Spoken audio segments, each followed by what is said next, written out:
Zee 24 तास एक पाऊल पुढे। राज्यातली व्हीआयपी लोकांना दिलेली सुरक्षा कमी करून ती महिलांच्या सुरक्षेत या सगळ्या पोलीस बल वाढवून महिलांच्या सुरक्षेत वाढ करणार असल्याची घोषणा राज्याचे गृहराज्यमंत्री सतेज पाटील यांनी पंढरपूरमध्ये केली। पंढरपुरात शेतकरी मेळाव्याला उपस्थित असताना त्यांनी पत्रकारांशी संवाद साधला। तसंच राज्यात 63,000 पोलिसांची नव्याने भरती करण्यात येणार असल्याचं त्यांनी सांगितलं। तसंच राज्यामधल्या तळोजा, येरवडा आणि आर्थरोड तुरुंगात सीसीटीव्ही कॅमेरे बसवण्यात येणार असल्याचंही त्यांनी सांगितलं।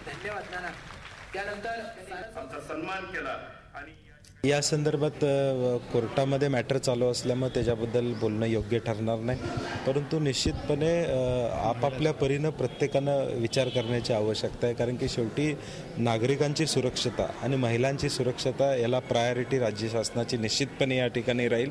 आणि भविष्य काळात ही सुरक्षा व्यवस्था कमी करण्यासाठी जे निर्देश येतील त्याचं पालनही या ठिकाणी केलं जाईल, परंतु स्वयंस्फूर्तीनं देखील अनेकांनी ही सिक्युरिटी नाकारलेली आहे।